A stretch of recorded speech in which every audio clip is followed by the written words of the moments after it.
Olá, este é o EcoSenado e você vai ver nessa edição 21 árvores derrubadas por segundo na Amazônia. Um relatório aumenta a preocupação com a proteção do maior bioma brasileiro. O desmatamento da Amazônia, ele tem impactos não só na biodiversidade, que é extremamente rica, ela compromete a manutenção de povos que são nativos da Amazônia. Puxado pela redução de vegetação nativa na Amazônia e no Cerrado, desmatamento no país em geral cresceu 22,3% no ano passado. E o encolhimento da Mata Atlântica ameaça a maior biodiversidade do planeta. Uma em cada 4 espécies de plantas ou animais desse bioma estão sob ameaça. O governo federal está preocupado com as autorizações dadas pelos estados e pelos municípios para a derrubada de mata, em especial no Cerrado e na Amazônia. Nós estamos agindo sobre os estados, as secretarias estaduais de meio ambiente, requerendo informações sobre as autorizações de supressão de vegetação. No quadro Ideias Verdes, as novas hélices toroidais que acabam com aquele zumbido irritante dos drones e a tecnologia que captura CO2 do oceano usando eletrodiálise.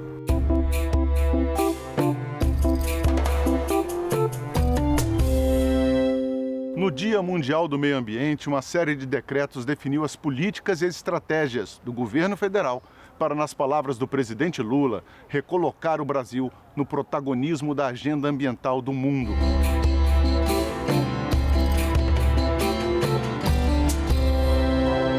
Nessa nova ofensiva na política ambiental, Lula confirmou que o desafio é grande, mas que a meta é mesmo zerar o desmatamento até o final desta década. O maior vetor de emissão do Brasil é o desmatamento.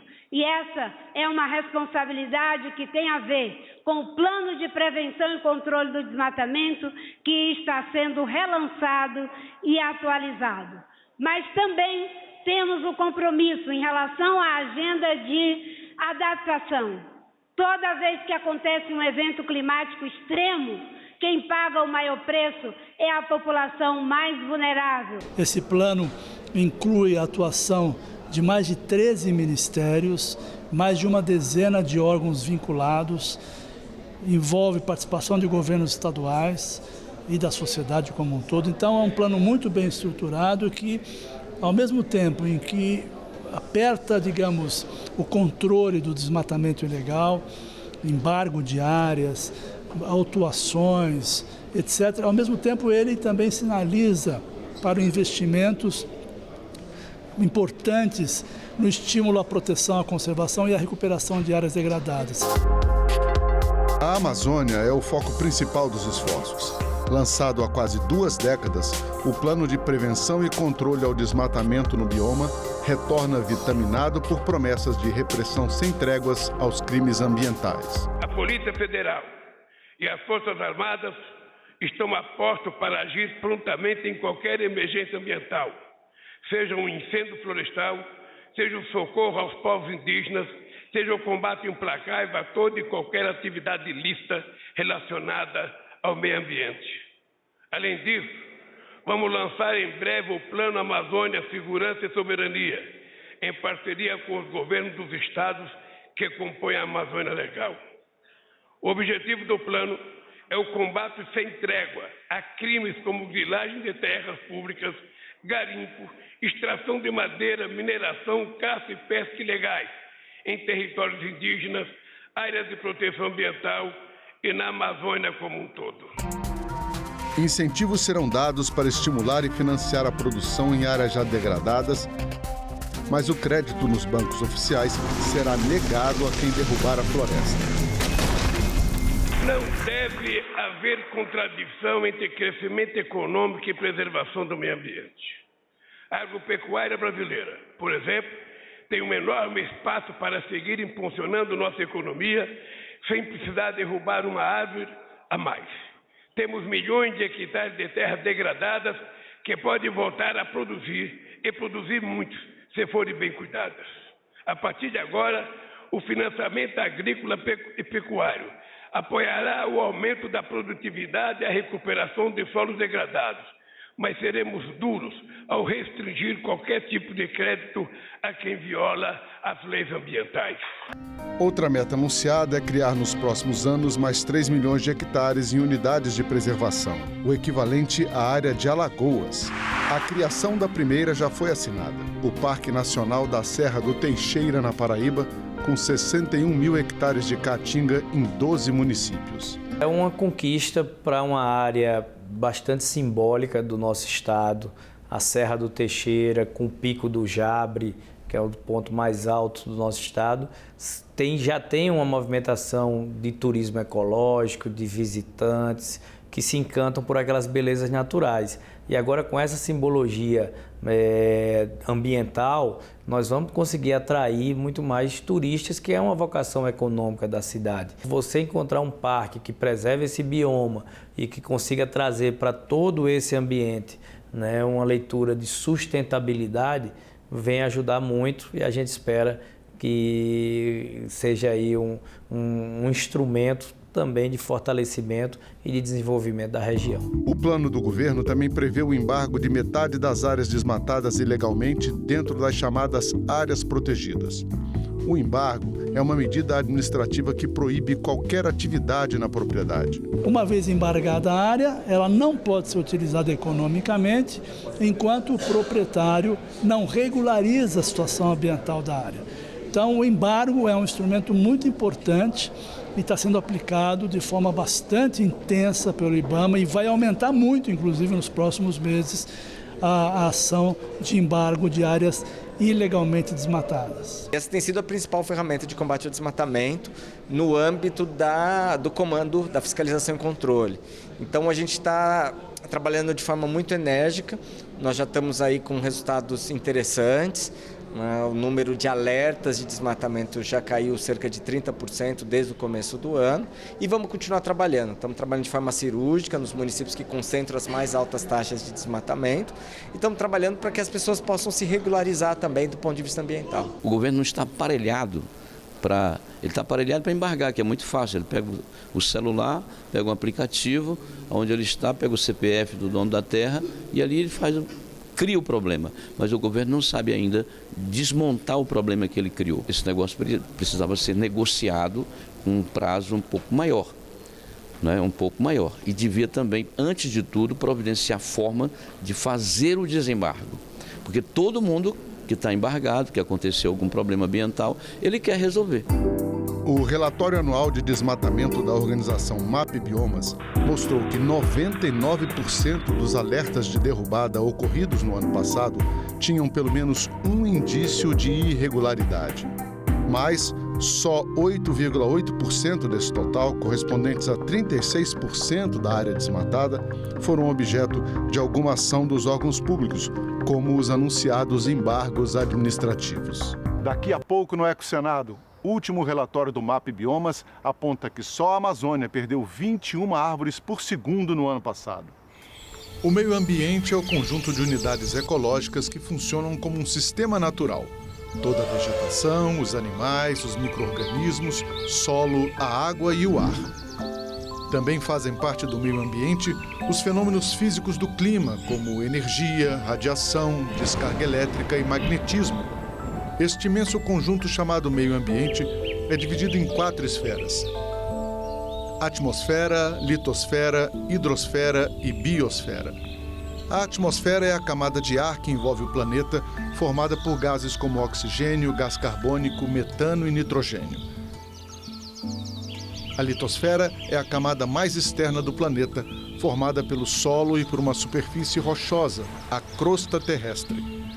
Já a hidrosfera inclui todas as águas do planeta, rios, mares, lagos, oceanos, etc. A biosfera é a camada referente à vida e engloba todas as formas de vida que existem na Terra. A Amazônia e Cerrado são os biomas com maior ocorrência de alertas de desmatamento, mas a Mata Atlântica, o Pantanal, a Caatinga e até o Pampa também precisam de maior proteção.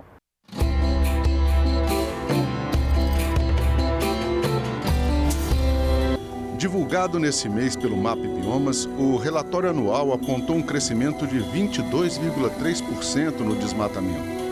foram mais de 2 milhões de hectares perdidos, quase o estado de Sergipe. 90% dessa área na Amazônia e no Cerrado. Na maior floresta tropical do mundo, 21 árvores foram derrubadas a cada segundo. O desmatamento da Amazônia, ele tem impactos não só na biodiversidade, que é extremamente rica, e ela compromete a manutenção de povos que são nativos da Amazônia e que conservam essa biodiversidade através do uso, mas também tem impactos globais devido à importância desse sistema para a manutenção e estabilidade do clima global. Em termos proporcionais, porém, o maior aumento na perda de vegetação nativa foi no Cerrado. E 8 em cada 10 hectares perdidos estavam na região conhecida como Mato Piba. Segundo o MapBiomas, a agropecuária segue sendo a principal causadora do desmatamento. O Cerrado ele tem essa importância muito grande no abastecimento de água de 8 das 12 principais bacias, regiões hidrográficas do Brasil, e que mais de 70% da água produzida no Cerrado ela é utilizada nas atividades agropecuárias. Então, quando ocorre o desmatamento do Cerrado, eu tenho esse comprometimento da sobrevivência da biodiversidade que existe no bioma, mas também um reflexo nos demais biomas que são alimentados pelas águas produzidas como serviço baseado na natureza que o Cerrado nos presta. Com menos de 29% de cobertura vegetal, a Mata Atlântica foi o único dos 6 biomas brasileiros onde não houve aumento de área desmatada. Mesmo assim, 30 mil hectares foram perdidos no ano passado. Cerca de 70% desse desmatamento, ele acontece em terras privadas. O que significa dizer que a mata está sendo destruída para virar pastagens e também terras agrícolas.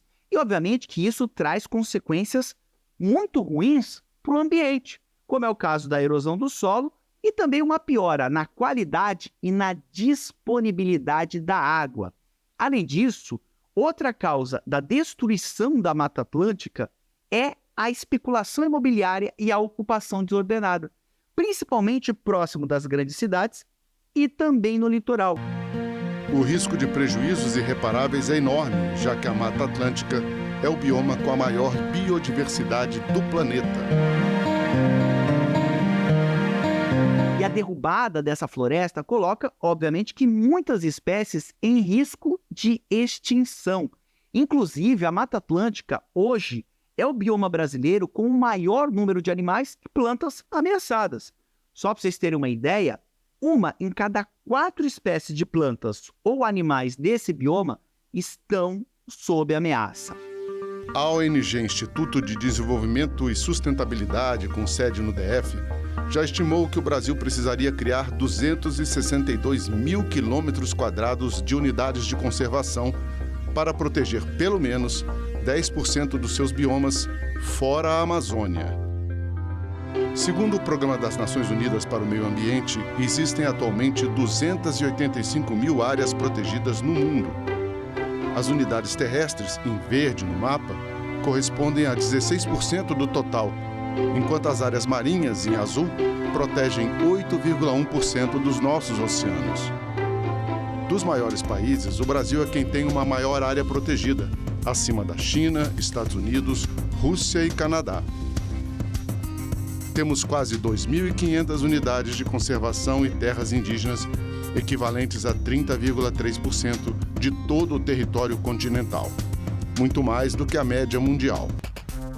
A Advocacia Geral da União formou em março um grupo com 27 advogados para atuar em causas prioritárias envolvendo reparação de danos ambientais e punição a infratores, e chamou uma procuradora federal para chefiar a força-tarefa. Nós garantimos segurança às políticas ambientais. Nada melhor do que escolher colegas que tenham uma expertise na pauta para atuar proativamente, tanto na execução de multas ambientais, na garantia judicial das autuações dos órgãos ambientais e na prepositura de uma série de ações de recuperação dos biomas brasileiros. A gente faz um tratamento diferenciado nessas ações. A inovação aqui está em não só trabalhar na ideia de recuperar a Amazônia, mas também outros biomas. No lançamento do programa, a gente teve a primeira ação que foi pautada no Pantanal, que é um bioma super sensível e importante e que talvez a gente não tivesse esse olhar de recuperação. Hoje, nós tivemos mais uma atuação importante agora no Cerrado. Então, nós estamos diversificando a proteção dos biomas brasileiros. E você vai ver daqui a pouco. O governo monitora autorizações para desmatar e já prepara medidas para dar incentivo econômico a quem preservar nossos biomas. Está na Comissão de Meio Ambiente o projeto de Lei 4.778 de 2019, que cria a Política Nacional de Desenvolvimento Rural Sustentável em microbacias hidrográficas. Microbacias são áreas com rios menores, riachos ou córregos direcionados a um rio maior, desaguando em uma única foz. A política pretende incentivar o uso correto da água e do solo nessas regiões a partir de 3 eixos e objetivos: melhorar a prática de manejo e conservação dos recursos naturais renováveis, estimular a participação dos produtores e reduzir a migração da população do campo para a cidade. Com origem na Câmara dos Deputados, o projeto foi aprovado na Comissão de Agricultura do Senado e aguarda a designação de relator na CMA. De 25 a 28 de julho acontece o 2º Congresso Latino-Americano de Desenvolvimento Sustentável.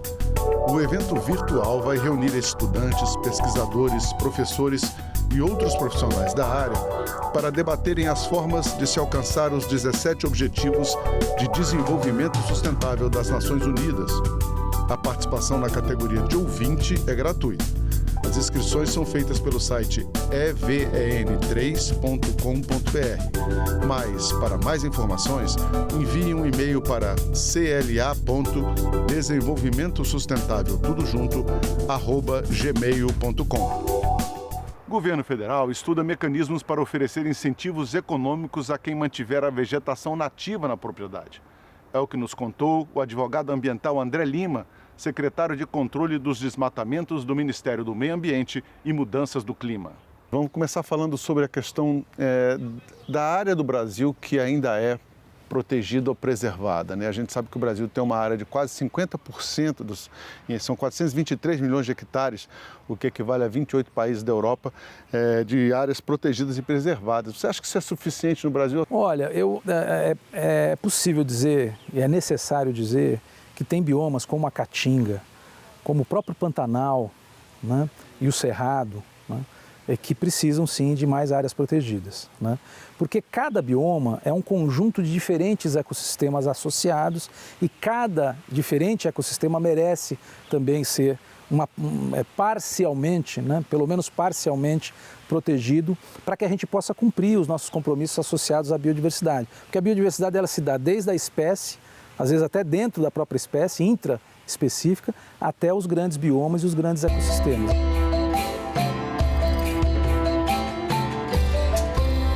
Nós tivemos agora há poucos dias o anúncio de novos dados sobre desmatamento nos biomas da Amazônia, do Cerrado. É uma boa notícia na Amazônia, né, um dos mais baixos índices, o abril com menos desmatamento na Amazônia nos últimos 4 anos, mas ao mesmo tempo no Cerrado números muito preocupantes.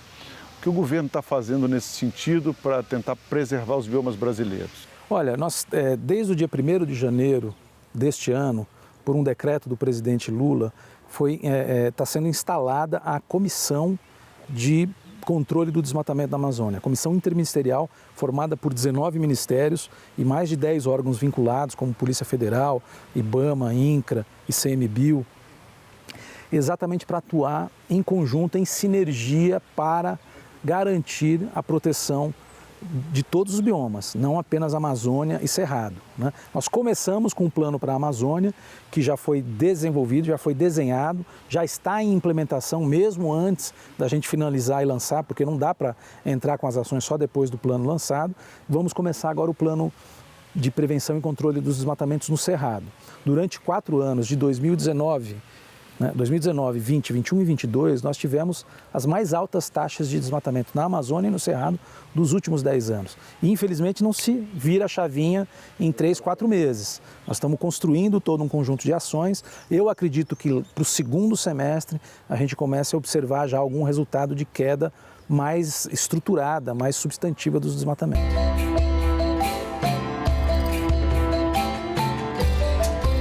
Você mencionou a Mata Atlântica, né, que restou muito pouco dela, né, 12,4% do bioma ainda estão de pé. Se você for considerar as áreas onde você tem pelo menos 3 hectares contíguos de Mata Atlântica realmente original, né? E ainda se vê casos de derrubada de Mata Atlântica no Brasil? Infelizmente ainda tem, ainda acontece, mesmo na Mata Atlântica, um bioma que já foi quase que inteiro dizimado, restam aí, dependendo da contabilidade, né, você usou essa que é acima de 3 hectares, se formos considerar os maciços florestais acima de 100 hectares, isso cai para 7, 8%. Né? Mas ainda tem também um pouco, né, uma quantidade importante de Mata Atlântica em estágio de regeneração, que precisa ser mantida.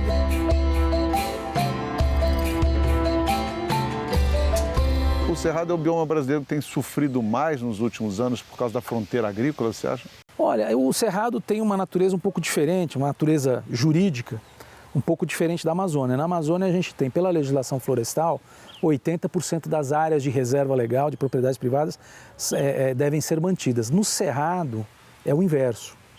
80% pode ser utilizado. Então, nós estamos agindo sobre os estados, né, as secretarias estaduais de meio ambiente, requerendo informações sobre as autorizações de supressão de vegetação. Nós estamos estimando, uma análise que a gente está fazendo, que a maior parte desse desmatamento, desse aumento do desmatamento no Cerrado, infelizmente é desmatamento autorizado. Por que infelizmente? É claro que é melhor que seja um desmatamento legal dentro da lei do que ilegal. Porém, é um desmatamento que é muito difícil de você conter, porque se o proprietário tem direito a desmatar, como é que você consegue conter? Não se aplica multa, não se aplica nenhum tipo de sanção administrativa. O que a gente vai ter que desenvolver nesse caso são instrumentos econômicos para tentar convencer o proprietário, em alguns casos, que é melhor manter a floresta em pé do que derrubar.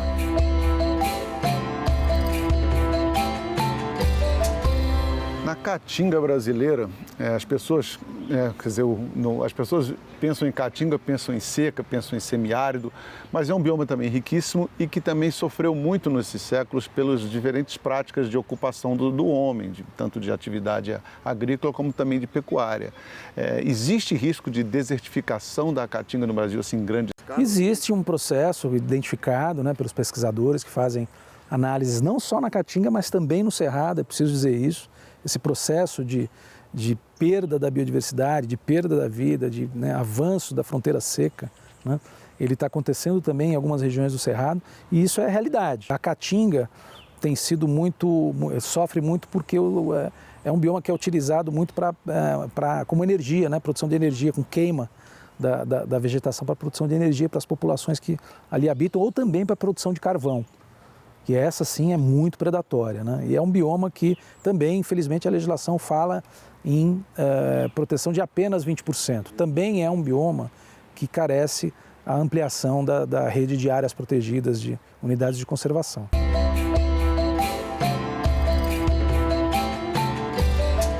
O Pantanal brasileiro, que tem muita gente pensa que o Pantanal brasileiro é uma área realmente alagada, mas ela é alagada em parte do ano, né, André?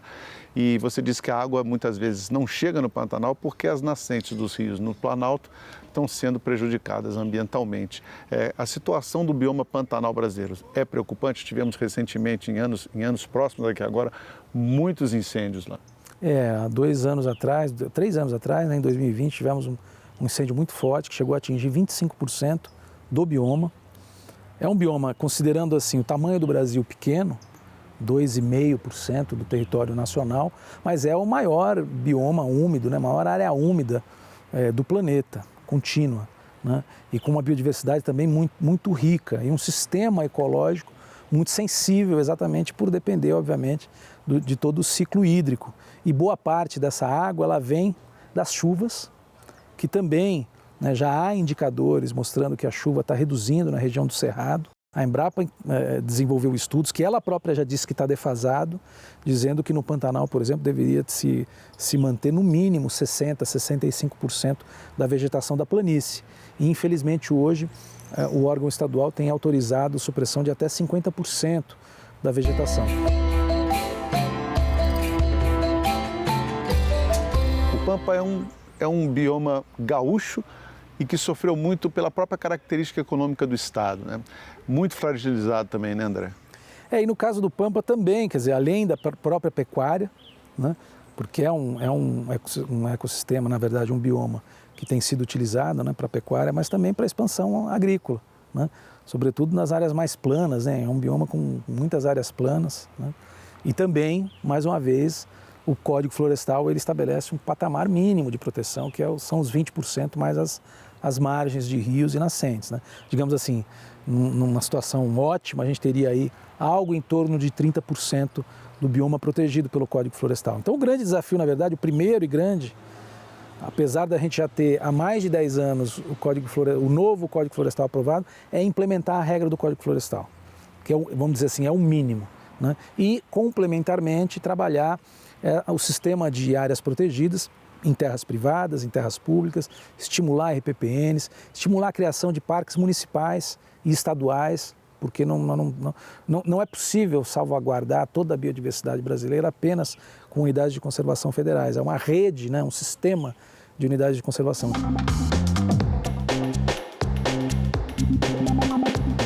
Pesquisadores no Instituto de Tecnologia de Massachusetts, o MIT, desenvolveram um design de hélice toroidal fechado e torcido que reduz muito o barulho causado pelos drones.